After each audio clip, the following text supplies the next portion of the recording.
CPM Pathanamthitta ജില്ലാ സമ്മേളനത്തിന് തുടക്കം 11 ഏരിയ കമ്മിറ്റികളിൽ നിന്നുള്ള 263 പേർ പങ്കെടുക്കുന്ന പ്രതിനിധി സമ്മേളനം നാളെ സംസ്ഥാന സെക്രട്ടറി MV ഗോവിന്ദൻ ഉദ്ഘാടനം ചെയ്യും.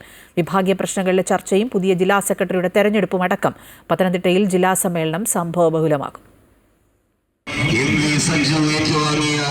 പൊതുസമ്മേളന വേദിയായ കോടിയേരി ബാലകൃഷ്ണൻ നഗറിൽ സ്വാഗത സംഘം ചെയർമാൻ PJ അജയകുമാർ പതാക ഉയർത്തിയാണ് സമ്മേളനത്തിന് തുടക്കമായത്.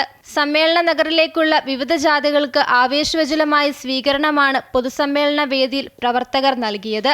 നാളെ ആരംഭിക്കുന്ന പ്രതിനിധി സമ്മേളനം CPM സംസ്ഥാന സെക്രട്ടറി MV ഗോവിന്ദൻ മാസ്റ്റർ ഉദ്ഘാടനം ചെയ്യും.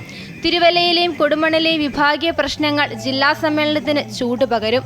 ഒപ്പം CPM പത്തനംതിട്ട ജില്ലാ സെക്രട്ടറി സ്ഥാനത്തേക്ക് മത്സരമൊഴിവാക്കി സമവായത്തിലൂടെ ഒരാളെ കണ്ടെത്തേണ്ടതുണ്ട്. CPM ജില്ലാ സെക്രട്ടേറിയറ്റ് മെമ്പർമാരായ TD ബൈജു, PB ഹർഷകുമാർ, സംസ്ഥാന കമ്മിറ്റി അംഗം രാജു എബ്രഹാം എന്നിവരുടെ പേരുകളാണ് സെക്രട്ടറി സ്ഥാനത്തേക്ക് പരിഗണിക്കാൻ സാധ്യത. ഇത്തരം വിഷയങ്ങൾക്കൊപ്പം പ്രതിനിധി സമ്മേളനത്തിൽ ADM നവീൻ ബാബുവിന്റെ ആത്മഹത്യയും ചർച്ചയാകാൻ സാധ്യതയുണ്ട്.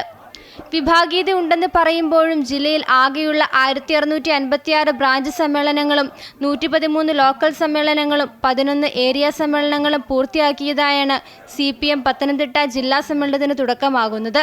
30-ാം തീയതി കോന്നിയിൽ ചേരുന്ന പൊതുസമ്മേളനം CPIM പോളിറ്റ് ബ്യൂറോ അംഗം പിണറായി വിജയൻ ഉദ്ഘാടനം ചെയ്യും. അമൃത ന്യൂസ്, പത്തനംതിട്ട.